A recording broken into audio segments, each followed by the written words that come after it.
So for those of you who don't know, many UK newspapers have been running pretty brutal anti-trans campaigns these past couple of years. Between the 9th of August of 2018 and the 8th of August 2019 alone, the UK papers ran a total of 878 articles explicitly about trans people. That's more than 2 articles per day. And whilst representation is great and all, the vast majority of those articles frame trans people, specifically trans women, as a societal level threat. One of the frontliners in all of this has been The Times. Now, if you don't know who The Times are, they're a UK paper owned by News UK, which is subsequently owned by the American News Corp, which is owned by Rupert Murdoch. They also own the UK paper The Sun. Now, one of their regulars is Janice Turner, a person who has made it their personal goal to spread as much misinformation about trans people as she possibly can.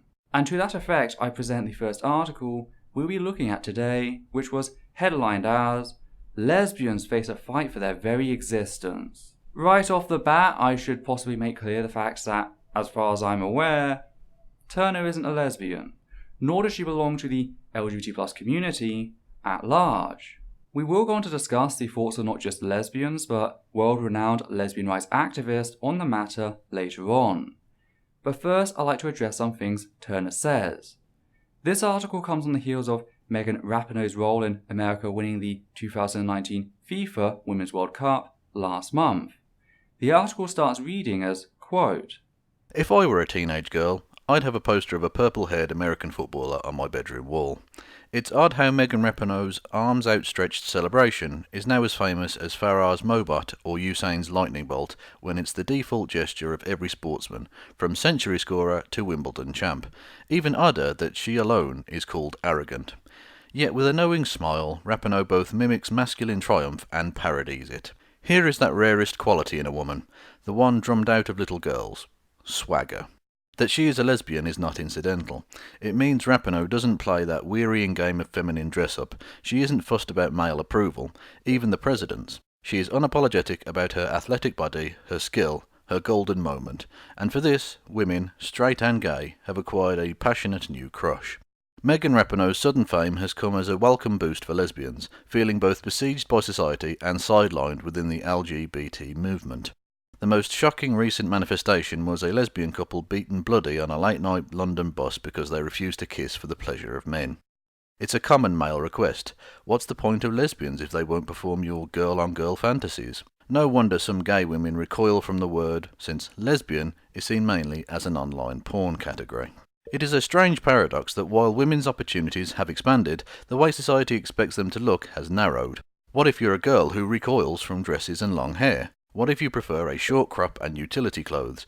In the late 1970s, you'd be a punk. In the 1990s, an indie kid. But butch girls now stand alone against an Instagram orthodoxy of Love Island sex bots and obligatory female grooming. How have women's choices when it comes to aesthetic narrowed? I get the sense that you're attempting to imply that if a cis woman exists outside of the gendered roles, that the trans lobby bullies her into becoming a trans man, which just doesn't happen.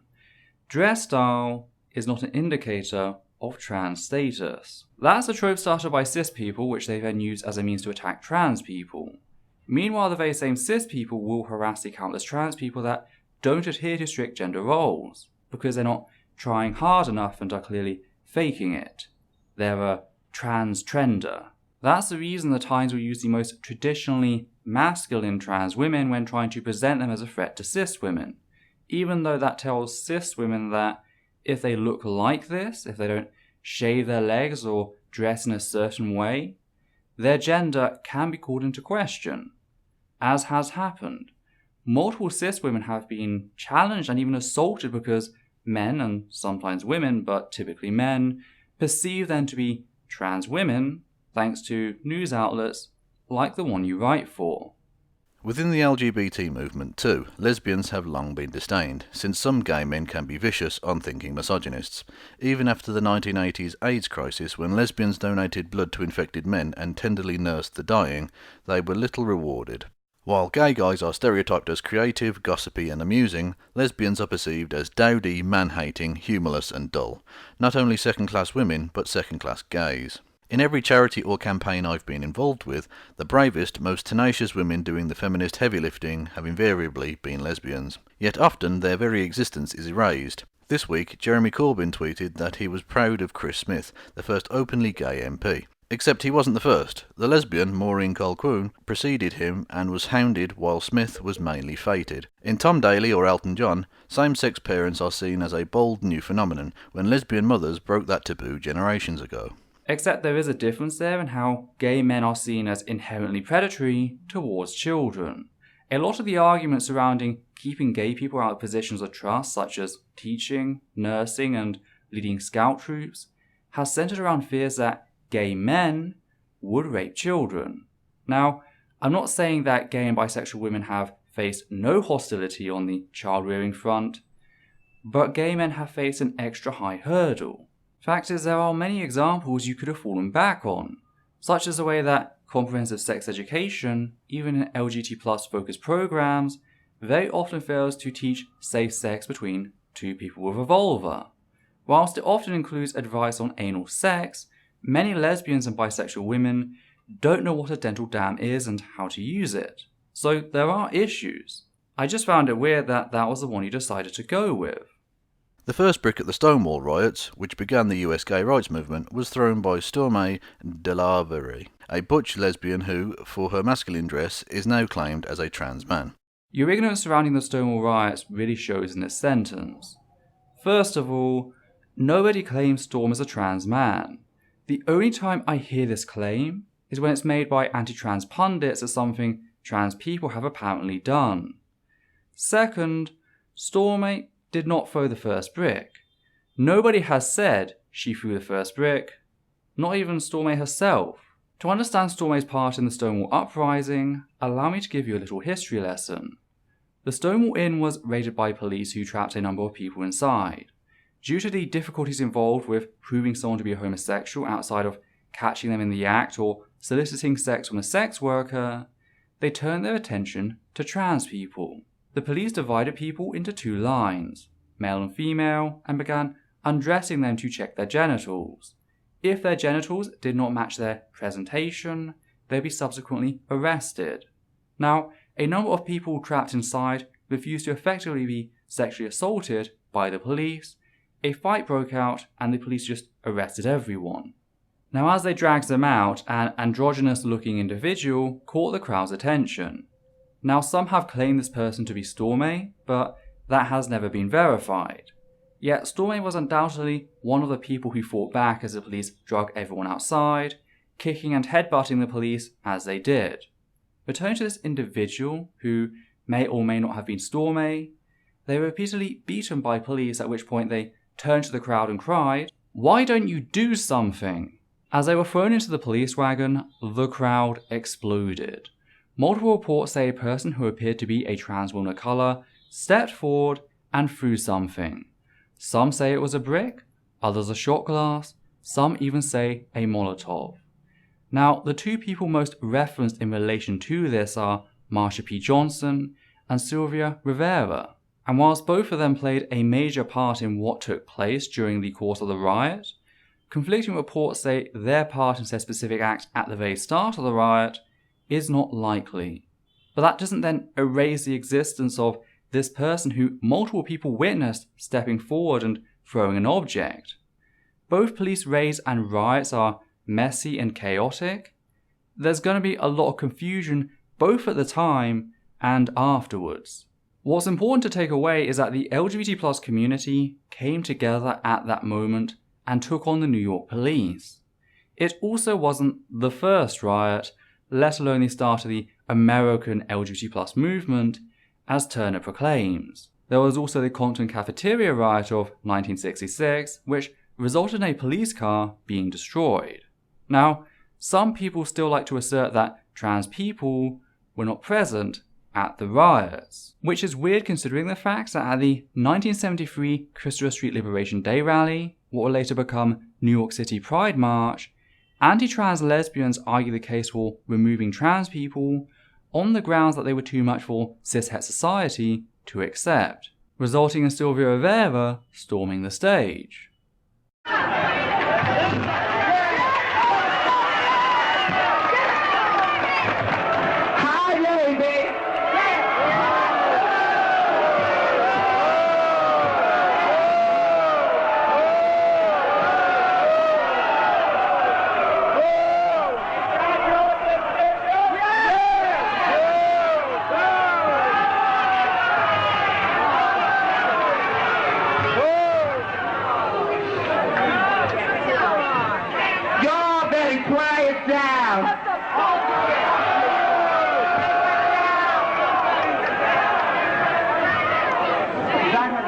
listen. I've been trying to get up here all day for your gay brothers and your gay sisters in jail. They write me every motherfucking week and ask for your help. And you all don't do a goddamn thing for them. Have you ever been beaten up and raped in jail? Now think about it. They've been beaten up and raped after they haven't spent much of their money in jail to get their cell phones and tried to get their sex change. The women have tried to fight for their sex changes or to become women of the women's liberation. And they write STAR, not the women's group. They do not write women. They do not write men. They write STAR because we're trying to do something for them. I have been to jail. I have been raped and beaten many times by men, heterosexual men that do not belong in the homosexual shelter. But do you do anything for them? No. You all tell me to go and hide my tail between my legs. I will not longer put up with this shit. I have been beaten. I have had my nose broken. I have been thrown in jail. I have lost my job. I have lost my apartment for gay liberation. And you all treat me this way? What the fuck's wrong with you all? Think about that. I do not believe in a revolution, but you all do. I believe in the gay power. I believe in us getting our rights, or else I would not be out there fighting for our rights. That's all I wanted to say to your people. If you all want to know about the people that are in jail, and do not forget Bambi Lamore and Dora Marks, Kenny Messner, and other gay people that are in jail, come and see the people at Star House on 12th Street, on 640 East 12th Street, between B and C, apartment 14. The people that are trying to do something for all of us, and not men and women that belong to a white middle class, white club. And that's what you all belong to. Revolution now! Give me a G! Give me an A! Give me a Y! Give me a P! Give me an O! Give me a W! Give me an E! Give me an R! Gay power! Louder gay power! Do note the fact that it wasn't the trans people who tried to take the mic away from the lesbians speaking about the abuses they've suffered, both from outside and inside the LGBT+ community. Either way, please learn your history before talking a load of crap. As are other historic lesbians who cross-dressed either through taste or to access male careers and female lovers.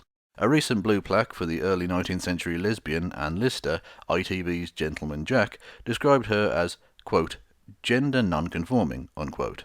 Even Radclyffe Hall, who wrote the lesbian classic The Well of Loneliness, is often retrospectively called he.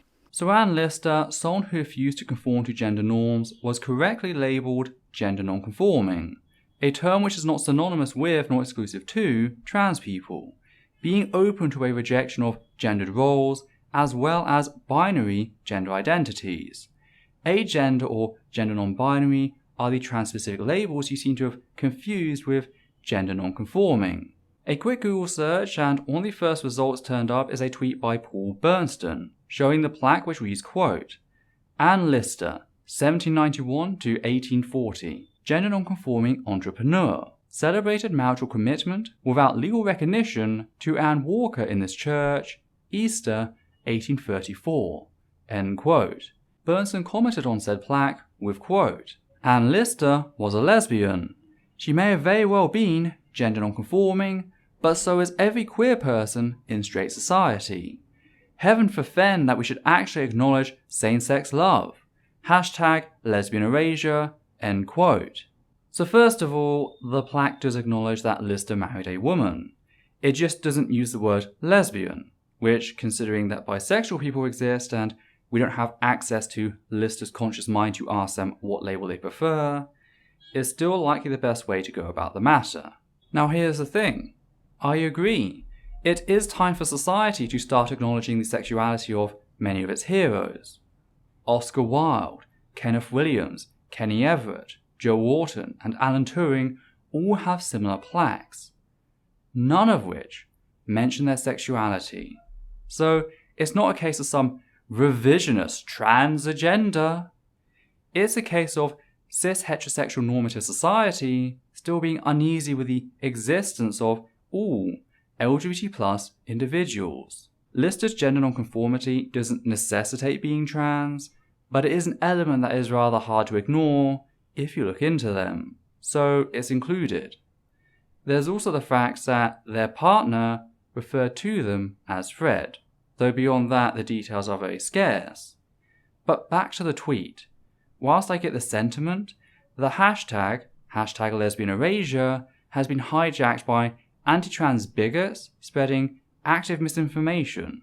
They're the ones who argue that by acknowledging trans women are real women, are female, that somehow erases lesbians, even though they're the ones arguing that the vast majority of lesbians who are supportive and loving of trans women are really fakers. They also argue that trans men are lost lesbians, ignoring the fact that many trans men are both gay and bisexual, i.e. attracted to other men, which lesbians are categorically not.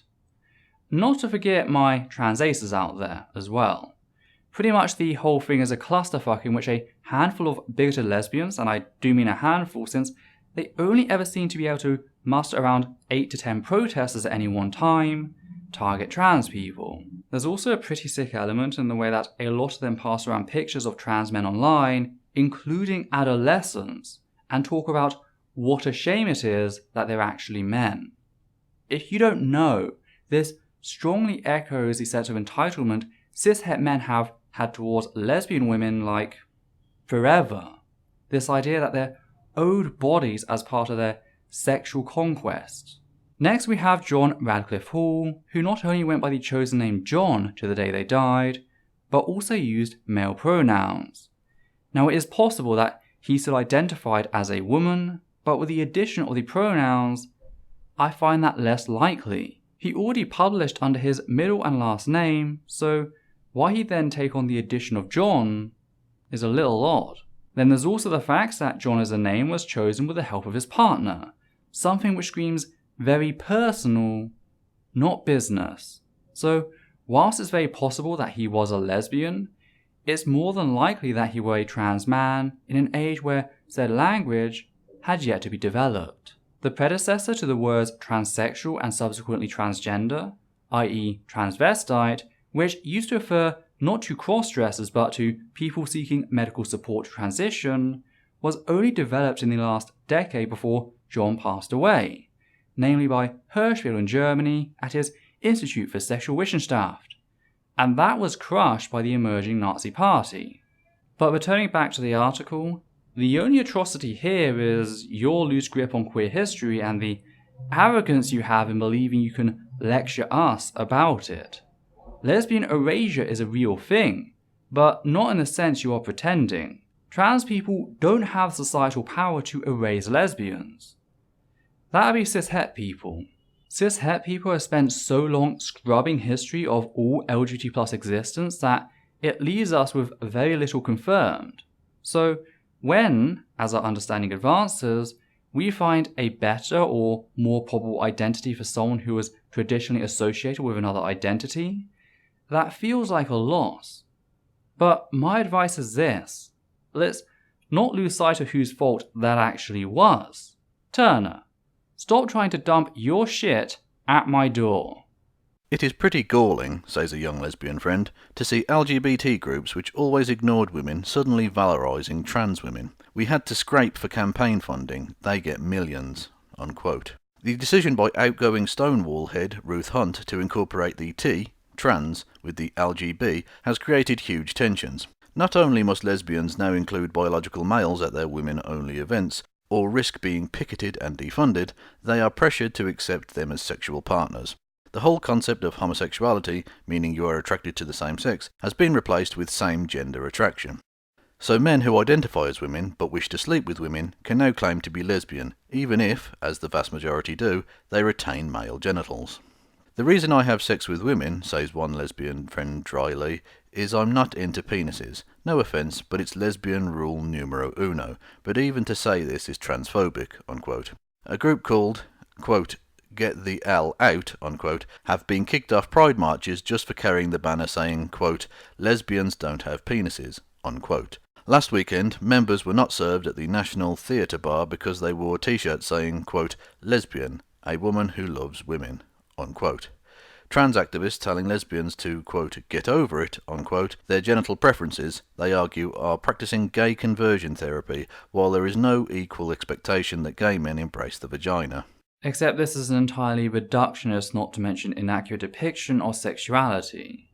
Contrary to what's asserted, sexuality does not refer to one's attraction to a certain set of genitals. It refers to a person's romantic and sexual attraction to another human being. This reduction of romance down to strictly genitals is not helpful. It's like heteronormativity has thrived on for generations in regards to LGBT+ people. The idea that gay and bisexual people are defined solely by physical parts. As for sex and gender, these things are not as distinct from one another as this person is pretending. Gender is a manifestation of psychological sex. The brain is entirely physical. It's a key component for sexual interaction, and just like all other sexual traits which are not strictly dimorphic either, the brain and thus gender is an important part of physiological sex. So what's really being complained about here is the fact that progressive society and the scientific community has stopped reducing people down to strictly their genitals, stepped back and taken a deeper understanding of human biology. And though that may sound absurd to people such as Turner, I ask her this. If her husband, Ben Preston, lost his genitals in a car accident, would she leave him since he's no longer a man or change her sexuality to include him? Or would she likely realise that the penis doth not make the man, any more than the vulva doth make the woman?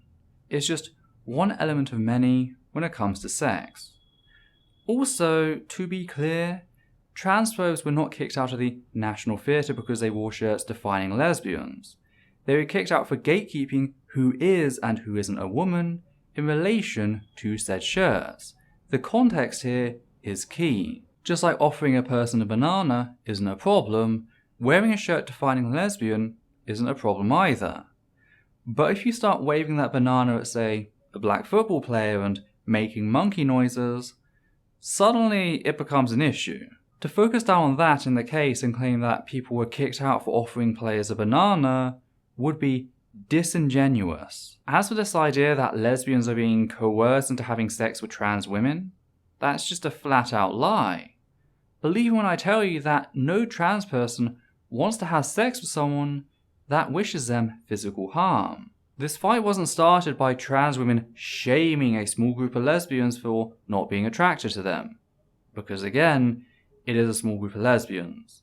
It was started by that very same small group of lesbians targeting both trans lesbians and the cis lesbian partners of trans women, attacking them, denying them their existence. Lesbian erasure. There are many lesbians who date women with penises. If the phallus was the deal breaker and not being a man, many sex toys such as strap-ons wouldn't be used by lesbians. And yet, in your article clutching pearls over invented erasure of lesbians, you literally cited someone stating, quote, "The reason I have sex with women is I'm not into penises. No offense, but it's lesbian rule numero uno," end quote. A statement which actually erases countless lesbians, both cis and trans. As for cis gay men, there are conversations about their treatment of trans men. Note again how the issue is not that said gay men don't want to sleep with trans men, but the fact that they go ahead and deny trans men their existence, as a justification. Fun fact, a person's gender is not dependent on your personal desire to fuck them. Contrary to what fear-mongering conservatives like to say, gay men are not attracted to all men, gay women are not attracted to all women, and bisexual people are not attracted to everyone. Just like heterosexual people, sexuality is not a blanket statement that says, I will be attracted to all individuals in this group. Merely, those that I'm attracted to are found within this group. If you're a cis woman who's not attracted to another specific cis woman, that doesn't then mean you have to set about to denounce their womanhood. And if you did, maybe you can start to understand how hurtful that would be. Not the rejection, but the abuse brought about to try and justify it. Cis-het men often do this. If a woman is seen as particularly unattractive, their method of devaluing her social standing is typically to compare her to a man.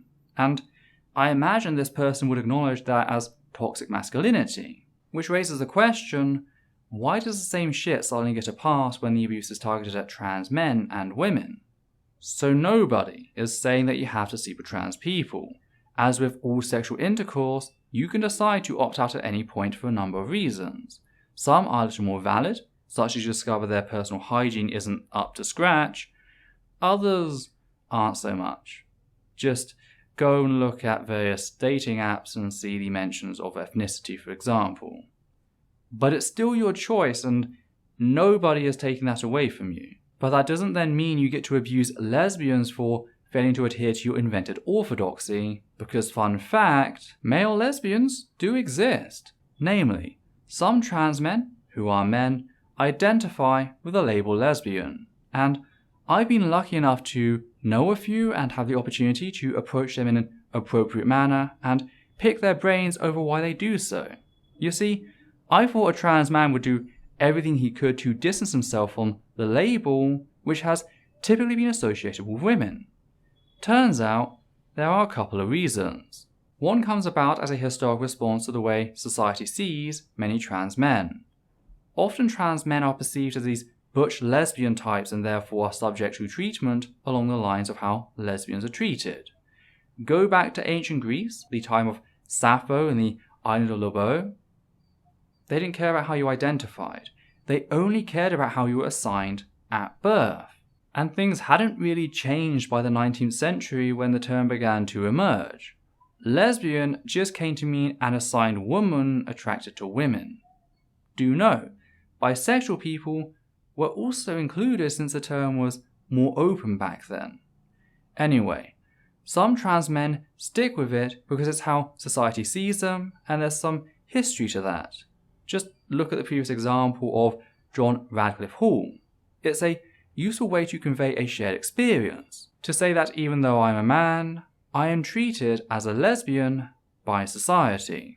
Another reason I've heard is that as well as history, the term has community. Due to a complete lack of education surrounding the existence of trans people, some trans men start out by thinking that they're cis lesbians, only to then go on to discover that they're not. That's not who they are. They discover that their gender is not that which they were assigned at birth. They discover that they are in fact a man. But there's not a whole lot of support for trans men. So a lot of them go from having a close group of friends united in defiance of the status quo to being completely out in the open, entirely alone. So some trans men retain the title. Something which may not make a whole lot of sense from a purely semantic perspective, but from a social pragmatic perspective, it works. It's a similar situation as to why trans men are often allowed in women's only spaces, because society hasn't accepted them as men and will not only target them for being trans, but will still target them with the usual misogyny due to the gender most of society still perceives them as being. Coming out as a trans man does not suddenly erase the patriarchy and its hold, so they still need support, and some trans men get it by retaining the title lesbian. And that's fine. It doesn't destroy the typical usage being the exception to the rule, but it does offer said people a support structure they might otherwise lack. and that to me is far more important than a word which has already changed in so many ways. Again, lesbian today is rarely thought of as including bisexual women, but that's how it originally worked. This is not some cis guy saying he's a lesbian as an insincere remark. Words change dependent on context and time period, and that's fine. Other people using the word lesbian in an inclusive and sometimes peculiar way does not erase you in the slightest. Erasure will be something like claiming various lesbians are fake lesbians. In recent years, the erasure of lesbians has moved from metaphorical to medical. The 2018/2019 figures for the Tavistock NHS Gender Service show that 3/4 of referrals are now girls who believe they are boys. No surprise when even a prominent butch lesbian, the comedian Hannah Gadsby, is asked when she's going to transition into a man. The Women and Equalities Minister, Penny Mordaunt, has finally put research into this girls' gender epidemic out to tender. Many are watching intently to ensure this will not be a woke whitewash. Because if a lesbian is seen as a second-class woman, or barely a woman at all, why wouldn't girls surrender the fight and take testosterone, so they can hold a girlfriend's hand as a straight man? We should cheer women who show being a lesbian as a swashbuckling adventure of unashamed physical prowess and freedom. I might put that Megan Rapinoe poster up anyway. Janice Turner, the Times columnist. And just when I thought Turner couldn't get any more vile, she vomits that bile right out the park. I mean, holy fucking shit, where to begin? Well, for a start, not all trans men are heterosexual. The vast majority are bisexual and a good number are gay, i.e., attracted to other men. So, how does that fit inside your sort of little story? How do ace trans men who are not attracted to anyone? You're just erasing their identity to score political points. This whole article is based on propping up a frankly insulting caricature of all lesbians as these butch, man-like women. I mean, just look at the trick Turner relied upon when referring to gender clinics, something which is explained by a variety of different social factors. Whilst the report only tells us the gender of the people being referred, Turner uses said referrals to slip in the notion that these are all the same butch lesbians, when no. That's not how reporting works. You don't get to invent stuff. Many trans men flaunt gender expectations, just like many trans women, so that completely sinks the assertion forwarded here. Also, how does a comedian being asked a question influence the thoughts of trans children? Like, that's just thrown out there as if it's a matter of fact, when it isn't. Remember that these are also only referrals to gender clinics. These are not the numbers of people who have transitioned. Now the vast majority, 61% up to 98% of children referred to said clinics are assessed and receive no further support since they're found to not be trans. So why are they referred to gender clinics in the first place? Well, it's because people in general society don't understand what makes a trans person trans. They've been fed false narratives by both anti-trans voices and the media in general of boys in dresses and girls climbing trees. Therefore can't differentiate between a child who is trans and a child who is simply exploring their expression and interests. Professionals, meanwhile, have found key and observable differences between children who are trans and those who are simply exploring who they are and what they like. Trans children refuse to be acknowledged as anything but their gender, which, when mixed with gender dysphoria, results in very visible pain and anguish when those wishes are not respected. Gender dysphoria is the pain and suffering a trans person faces, it's not the basis of being trans. And gender dysphoria takes no prisoners. And this key difference is one that's been observed in research into the desistance and persistence rates of children referred to gender clinics. Said research found that, quote, through structural comparisons between the stories of persisters and desisters, we identified a period between the ages of 10 and 13, grades 7 and 8, the end of Dutch elementary school, that seemed to be crucial in their developmental trajectories. End quote. Yet do note the study also found key differences early on between both persisters and desisters that could be used by professionals to identify who was likely which before this age was ever reached, which explains why those who continue to visit gender clinics and begin puberty blockers have a 100% persistence rate. Now, some feminist appropriators have forwarded this as evidence of the conspiracy Turner touches upon. Indeed, a letter to the Endocrine Society did such. However, this is a logical fallacy known as survivability bias, since it ignores the vast majority of desisters at the point of referral to focus on the persisters at point of treatment. If there really was a conspiracy, one would expect 100% of referrals, or near enough, to persist as well. But they don't. The vast majority desist. A fact that speaks volumes as to just how well gender specialists can do their job, that they manage to filter out every non-trans person referred to their clinic. So just stop it with the tinfoil crap. Then again, what's there really to expect by this point? Janice Turner is demonstrably warping reality in so many little ways to try and forward a position that cannot stand on its own merit. Now, Turner wasn't the only one to report on the apparent erasure of lesbians in the UK, using Megan Rapinoe's success as a launching pad into the topic. Gina Davison, deputy political editor of the Scotsman, also took the plunge in her article titled Insight: How Splits Are Emerging in LGBT Movement Over Gender Issues.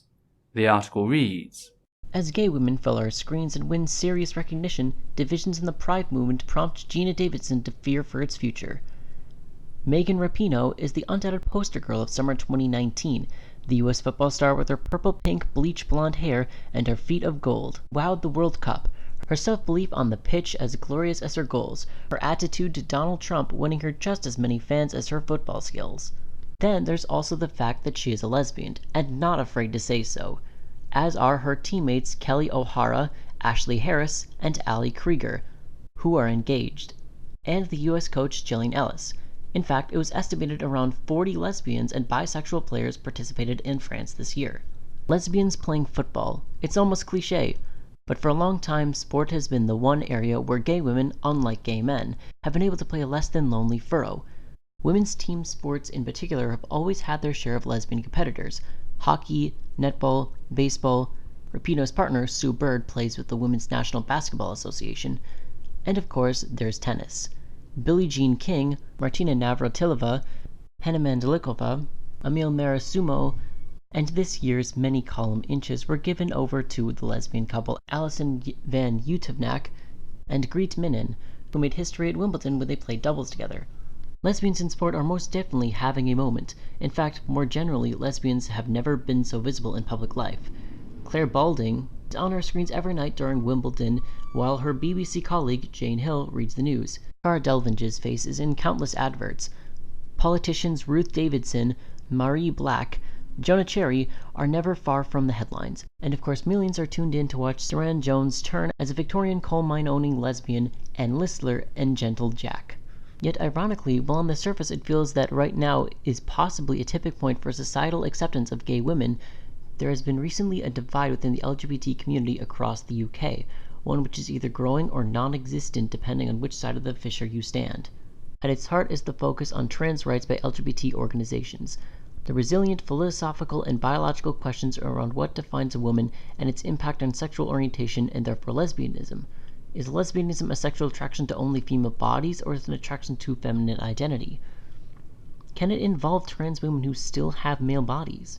It would be easy to dismiss all of this as rather niche argument along a minority community, but in a wider sense, it's indicative of a societal upheaval the UK is going through in terms of where it stands in the world economically and culturally. If a trans woman has a body, it is a female body. A woman is just an adult female. A trans woman is just that, therefore her body is female. That's why the posters put up by Kelly Minshall are a big failure. Trans women are adult women, they are female. The poster fails without the supporting assertion that trans women aren't women, i.e. the context. Also, there's not some massive divide in the LGBT+ community. A few individuals, as with everything in the LGBT+ community, from marriage to adoption, are rejecting progress others have achieved. There were a handful of gay men and women who rejected marriage equality. It happens. The bigots are a vocal few who have sadly been amplified by transphobic news coverage. That's why all they can muster are like 8 demonstrators at a time. It's been 50 years since the Stonewall riots, and from those growing up in the post-AIDS era, LGBT inclusivity is taken as read, yet LGBT protests about teaching in schools in Birmingham have been running for months, and in absence of the Stormont government, it has taken MPs at Westminster to extend equal marriage rights to Northern Ireland, bringing the country into line with the rest of the UK. Then there is the proposed reforms to the Gender Recognition Act. Already politicians and gender-critical women have raised concerns, both here and in England and Wales, around allowing the introduction of self-declaration, also known as self-ID, enabling people to change their gender in law without a diagnosis of the medical condition gender dysphoria. Those critical of this proposal say this not only erases same-sex protections, it changes the definition of the words woman and man. And for gender-critical lesbian women, they feel their sexual orientation is also erased if trans women are regarded as lesbian. It is a complex, heated subject, with those backing the changes and vocally supporting trans rights more generally believing the issues raised by objectors are strawman arguments, pointing to other countries who have already adopted self-ID for trans people. The whole issue has been thrown into sharp focus during Pride Month, a celebration of the protest movement for gay equality. Women were ejected from London's National Theatre last week, ostensibly because a t-shirt bearing the definition of the word lesbian caused offense to a transgender staff member. The theatre itself reported abusive behavior, denied vigorously by the women involved. A new group, Get the L Out, has been making its presence felt at marches down south, and there are plans for lesbian-only marches in Leeds this September. While at this year's Edinburgh Pride, there was a small group of women protesting as part of the march earlier this month, holding banners deeming lesbian visibility and declaring trans activism erases lesbians. They said they faced abuse from the community they traditionally felt was their own, being called bigots and TERF, trans exclusionary radical feminists, a term which has become synonymous with other slurs. One of the women, Jackie Mearns, has written about this day saying lesbians are no longer welcome at Pride. As long as we stay silent, we can slip under the radar, she wrote, but proudly and unapologetically claim our space on a day that is meant to be about celebrating our love for each other as females, and we become targets of hate. Now the first thing to clear up is the title gender critical. That's used as an attempt to decouple an individual from the tag transphobic. Gender critical is to transphobic people what race realism is to white supremacists. It's a euphemism used to disguise the problematic nature of a bigoted group. So yes, TERF is a slur, but not on a level akin to saying the M word for black people or the F word for gay people. It's a slur in the sense that being a transphobe, just like being a racist, should be insulting. However, we are moving away from said term as it's completely inaccurate. These people are not feminists, they're feminist appropriators. They hide behind the language of feminism whilst accepting paychecks from the far right, specifically from groups that not only seek to eradicate all LGBT+ people, but abortion access. Also, as already noted, it's not something new, and it's not some sort of epic conflict. It's just a few bigots who have been amplified by the papers. Lesbians are welcome at Pride. The assertion otherwise is patently ridiculous. What's not acceptable is the targeted abuse of other members of the LGBT+ community, and it's not just trans people they target. As already mentioned, people like Jackie Mearns will attack the large number of lesbians who accept trans women as women, actually erasing them as they claim they are being erased. However, for a 40-year-old lesbian woman who asked to remain anonymous, she felt the only hatred was directed at me and my friends. I felt like crying when I heard them shouting about lesbian erasure, she says. I'm a lesbian and I don't feel the trans rights erase me. I'm here, I'm very much present. The LGBT community is supportive of trans people. I don't understand why those women can't be inclusive too. I have no issue with including trans women as lesbian if that's how they identify. Nobody's forcing anyone to have a relationship or sex with trans women. She adds, as someone who is a butch lesbian, I'm more anxious than ever because of anti-trans rhetoric. I will be challenged when I go into public toilets or I'm in the gym changing room. That's when this gender policing is done for lesbians like me. I have never been made to feel unsafe by trans women, but ironically now feel unsafe around anti-trans campaigners, who claim to care about women's safety while seeking to divide us. And she's right. There are numerous cases of women who haven't fit patriarchal standards of beauty being targeted because people think they're transgender. That is a very real cost of transphobic bigotry. Violence against women. All women. Keep that in mind. Yet organizations like Get the All Out are unapologetic and unequivocal in their views. On its website, it empathically states that lesbians are same-sex attractions, lesbians do not have penises, lesbians do not want to have sex with men who identify as trans women. Swansea Pride this year, Angela Wilde, a founding member of the group, was removed from the parade by 4 police officers. While at last year's London Pride, a number left on their own accord after achieving their goal of lesbian visibility. Their anger is palpable, and their website gives little hope to the idea that any rift can be healed. And it's not just about trans rights, but moving away from the community, which they say is dominated by gay men. As one member says, Get the L out means removing the already marginalized L from an alliance that is failing lesbians. But our activism is about more. It is also a call to lesbians to reconsider where we put our energy, who we work with, and what we want to work towards: women's liberation.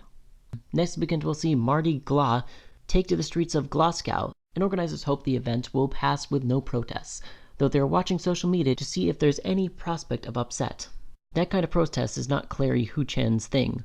Glasgow-based gender studies expert and author says she's saddened that at a time when it's been amazing to see so many lesbians celebrated in sport, it's difficult to celebrate this as a win for lesbian visibility when acknowledging lesbian visibility is described as a dog whistle transphobia. Something within the LGBT community has gone seriously wrong when being lesbian is interpreted as being against people as identifying as transgender. She admits she's been on a journey when it comes to what are now called queer rights, and it's one that has been put on the same side of the fence as Get the L out. Lesbian is again a contested category, she says, and lesbian phobia isn't coming from social conservatism as it has in the past, but within the LGBT+ community, where lesbian women are now frequently demonized as bigots or dismissed as an antiquated joke as a result of our sexuality. Which is funny since, as already noted, these organizations are receiving money from anti-LGBT+ lobbies in America. Nobody is demonizing lesbians as bigots or jokes. Just consider the illogical nature of what's being stated here. On one hand, they assert that lesbians are being erased because trans women can also be lesbians, as well as cis women who are accepting of trans women as women. Then they go ahead and assert that lesbians are not welcome, that they're seen as bigots or jokes. So which is it? These 2 points are mutually exclusive. Of course, what's actually happening is that their transphobic rhetoric, which actually erases lesbians, both cis and trans, is being labelled as bigoted. There's nothing about being a lesbian that requires one to be a transphobic bigot. Therefore, lesbians are not being targeted.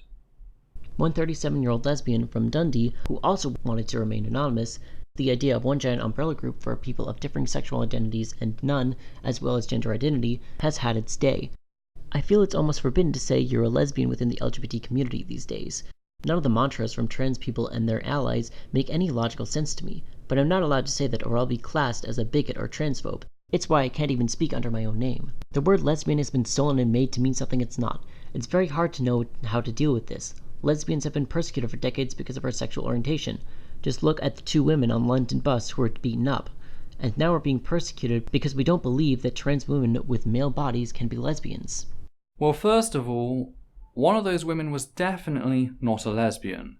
They were actually bisexual. So if you want to talk about erasing identities in the LGBT+ community, how about we start there? Also, they don't stand with you on your transphobic bigotry. In an article written for The Guardian, one of the women named Chris stated the following, quote, "In both my native United States and here in the United Kingdom, it has always been and still is open season on the bodies of, in no specific order, people of colour, Indigenous people, transgender people, disabled people, queer people, poor people, women and migrants." End quote. They also added, quote, "Redirect your money from rainbow capitalism to people of colour-led organisations striving for justice. I donated to the Astria Lesbian Foundation for Justice, Trans Women of Colour Collective, and Transgender Legal Defence and Education Fund. Question why the photo of 2 attractive white cisgender women compelled you to post about Pride for the first time." End quote. So please, don't fucking use them to forward your transphobic narrative. Speaking of which, let's talk Megan Rapinoe. Their achievements have been used as a sparking point for further transphobia, as seen with Turner, as well as this false notion of fair reporting which seeks to present both sides as having merit, rather than real fair reporting which investigates the validity of their claims and comes to a conclusion, as with the Davison article. Yet Megan Rapinoe is undoubtedly pro-trans. Back in 2017, in response to policy changes implemented by Donald Trump, Megan had the following to say. At Donald Trump, no young person, no kid should wake up in the morning fearful of the school day ahead. We must #ProtectTransKids at HRC.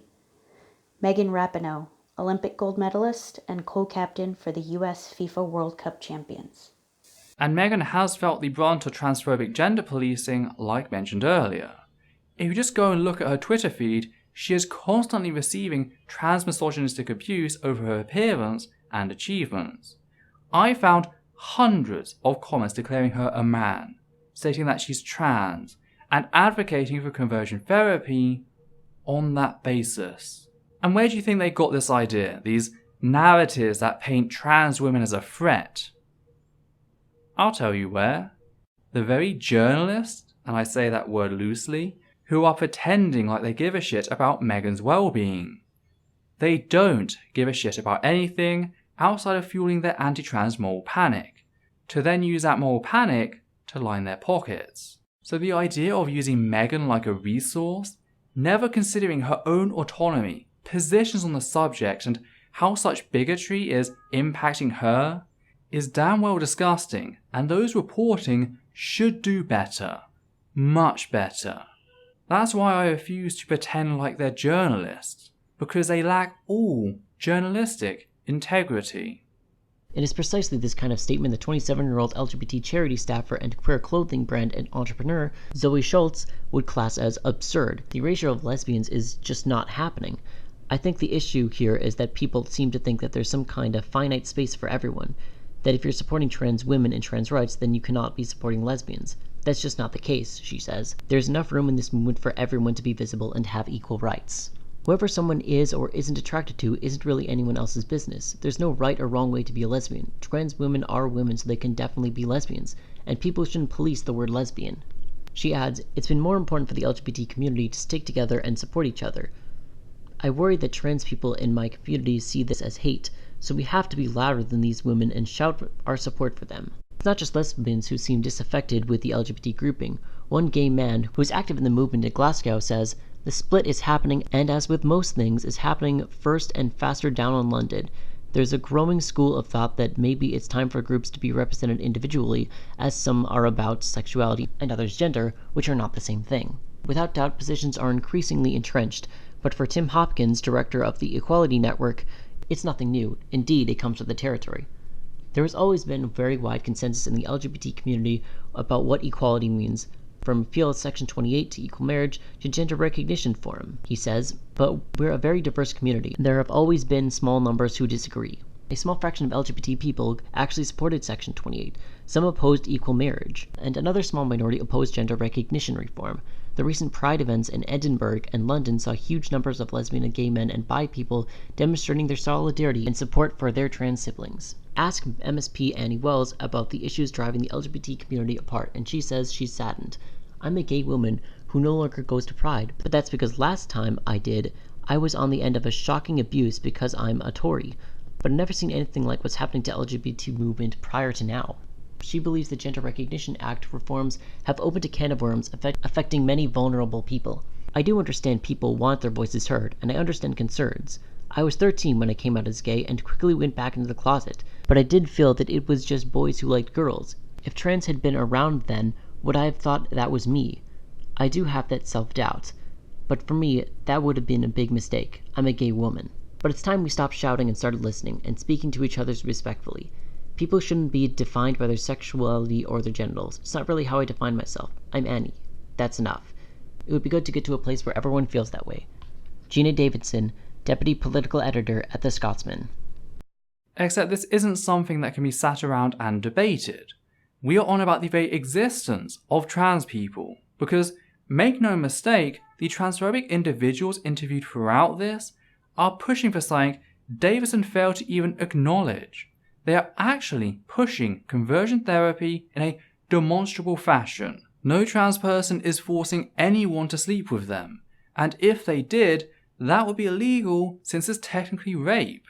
However, these anti-trans bigots are trying to destroy support services for trans people whilst being funded by the Christian right for doing so. They argue that trans men are really lost lesbians who need to be converted back to lesbianism against their will, even though many trans men are gay, bisexual, or ace. But all of that is just ignored. Davison undoubtedly does a better job than Turner, but that's not saying a lot since that was a pretty low bar set to begin with. It suffers from a great deal of selective focus and false equivalence. It never assesses any of the claims made, and yet the way it presents them seems to side more with the transphobic bigots than the trans people just trying to exist. Now I'd just like to leave you with a third article, this time written by lesbian Carrie Lyle, who is the editor for Diva magazine, Europe's largest magazine for gay and bisexual women. If the name sounds familiar, it's because I've covered Diva magazine before, specifically in relation to publisher Linda Riley. Linda drew the scorn of cishet man Graham Linehan for refusing to let him dictate to her, the lesbian, what being a lesbian is. That's right, one of the largest spokespersons for the gender-critical crowd is a cishet man who goes around insinuating that any lesbian that disagrees with his opinion isn't really a lesbian. Then again, what should we expect from the man who forwarded graphic violence against a trans woman as comedy? Now, I won't keep cutting in since I want to allow the lesbian to speak for herself, but before I go, I just need to thank a number of people who have helped out during this video. I'd like to thank Kevin Logan for recording Turner's Times article, McGay for recording Davison's Scotsman's article, Chelsea Rodriguez for recording Megan's tweet, and lastly, Vivian Wolf for recording Lyle's Independent article. It was a big help to have the audio for these articles so it's not just my voice, so thank you again. And with that noted, let's check out the article. It's not easy to move through the world as a butch lesbian.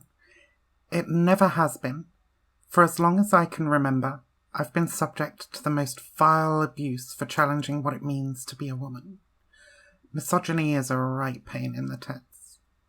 But never fear, because over the weekend there were 2 newspaper stories leaping to the defence of lesbians like me. An article in the Times suggested that lesbians like me are besieged by society and sidelined within the LGBT+ community. Scotland on Sunday also ran a cover story which identified supposed splits in the LGBT+ movement over gender issues. Apparently, lesbians like me are treated as second-class women, or barely women at all, within the LGBT+ movement. And this is all because of the gender culture wars, which are being waged. While there's no denying women are marginalised within the LGBT+ movement, this having anything to do with trans people or trans issues is news to me. It's about time someone paid attention to the lesbians in the corner, but this is a conversation for lesbians to be leading, not heterosexual women. The sudden focus on lesbians, seemingly as a route to disparage trans people, makes me uncomfortable and angry.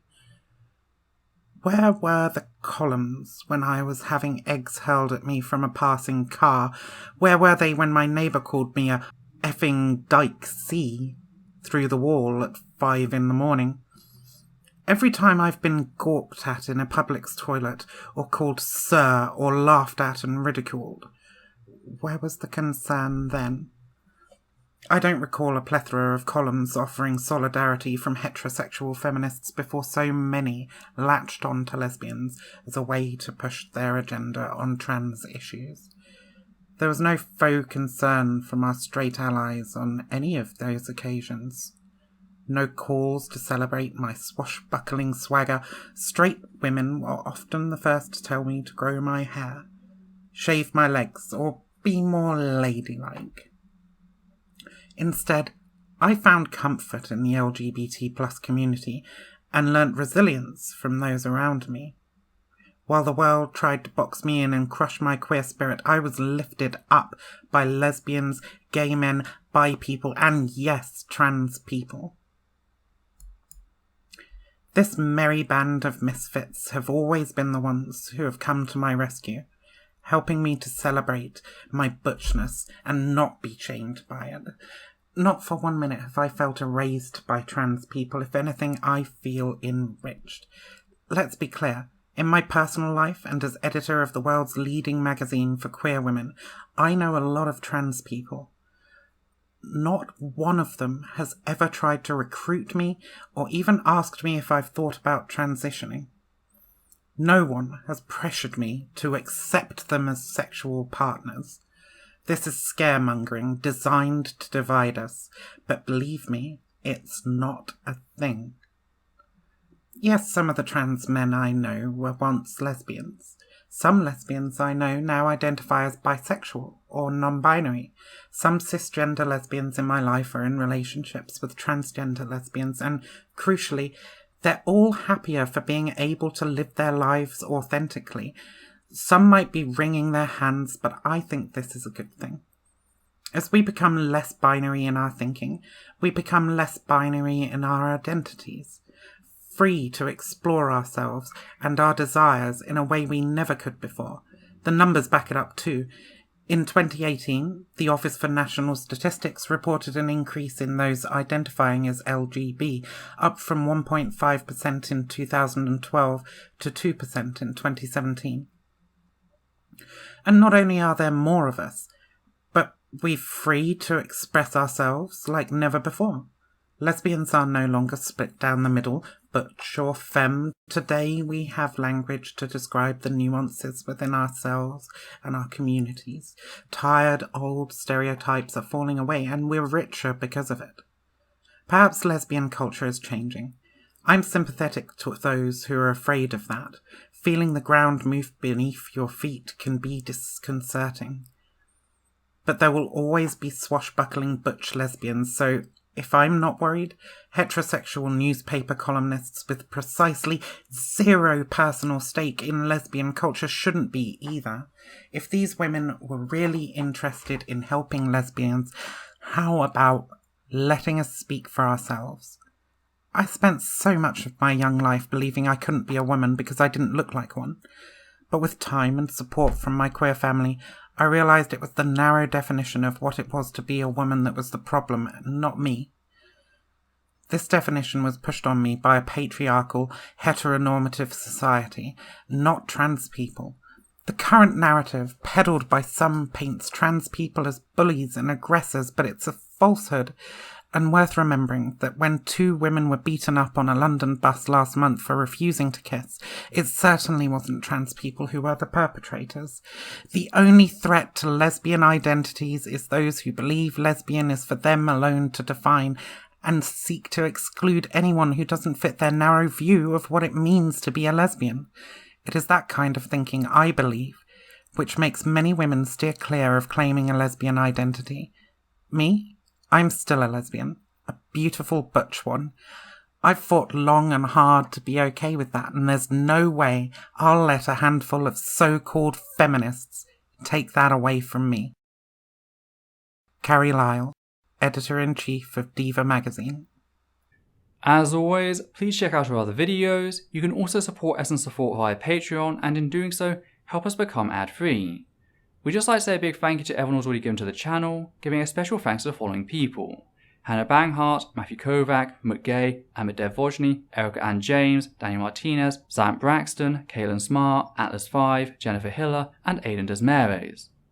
And for myself and Adita, take care now.